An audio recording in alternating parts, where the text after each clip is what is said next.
جائے اور نماز نہ پڑھے، بال الشیطان فی اذنہ، شیطان اس کے کان میں پیشاب کرتا ہے. اب آپ کہیں گے یہ تو کوئی نہیں، کوئی کان میرا گیلا ہی نہیں ہوتا. بات یہ ہے کہ شیطان کو دیکھا ہے آپ نے، اس کو پکڑ سکتے ہیں آپ؟ جب اس کا کوئی مادی وجود نہیں یا ہوگا کوئی وجود تو ہم اس کو نہیں پکڑ سکتے.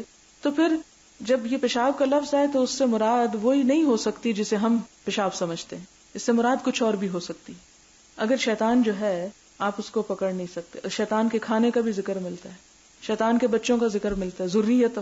اسی طرح شیطان کے ورغلانے کا ذکر ملتا ہے، قبیلے کا ذکر ملتا ہے، شیطان کے تاج پہنانے کا ذکر ملتا ہے. تو اس کی اپنی ایک دنیا ہے، جیسے اب جنات کی دنیا، جنات کا انکار نہیں کر سکتے، تو ان کی اپنی ایک دنیا ہے. ان کی دنیا میں ان کے مطابق ان کی تمام چیزوں کا سیٹ اپ ہے.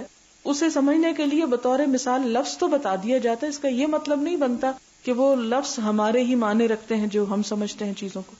اب یہ کیا مطلب ہے اس کا؟ پھر حدثنا مسدد قال حدثنا ابو الاحوص قال حدثنا منصور عن ابی وائل عن عبد اللہ رضی اللہ عنہ قال ذکر عند النبی صلی اللہ علیہ وسلم رجل، کہ نبی صلی اللہ علیہ وسلم کے پاس ایک شخص کا ذکر کیا گیا.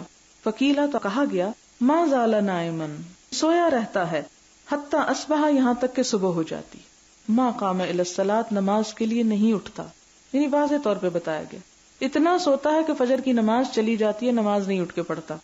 فقال، تو آپ نے اس شخص کے بارے میں کیا فرمایا؟ بال الشیطان فی اذنہ، کہ شیطان نے اس کے کان میں پیشاب کر دیا ہے. یعنی شیطان کا غلبہ ہے اس پر، یعنی انسان اس کے پوری طرح زیر اثر ہے. اور دوسرا معنی یہ ہے کہ شیطان اس کو روک دیتا ہے نماز اور ذکر سے. یعنی کان میں جب کوئی چیز چلی جائے تو کان بند ہو جاتا ہے، اور جب کان بند ہو جاتا ہے تو انسان بہت سی چیزوں کو پوری طرح سمجھ نہیں سکتا، جان نہیں سکتا، اور اس کو اٹھنے کی ہمت نہیں ہوتی. یعنی شیطان مغلوب کر لیتا ہے اس کو، محکوم بنا لیتا ہے اس کو، اور یعنی بہرا کر دیتا ہے اس کو، یعنی ذکر کی توفیق نہیں ہوتی. اچھا، ایک اور چیز مجھے اس کو پڑھ کے ذہن میں آ رہی تھی کہ ایسا کیوں ہوتا ہے. سوچنے کی بات ہے نا، انسان کیوں نہیں اٹھ سکتا فجر میں؟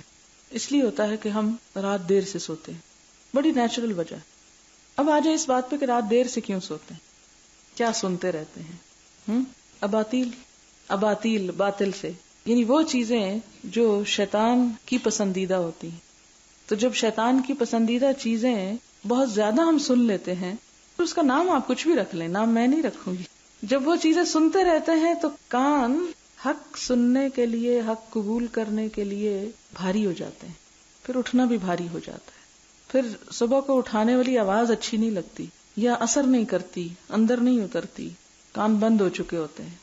اور یہ بھی ہے کہ کنایا ہو اور آپ نے پیشاب کا لفظ کہہ کے شیطان کی غلاظت کی طرف اشارہ کیا کہ اس پہ صرف شیطان کا وسوسہ ہی نہیں، پوری طرح شیطان کی غلاظت اس کے اوپر تھپی ہوئی ہوتی ہے، مراد یہ بھری ہوئی ہوتی ہے.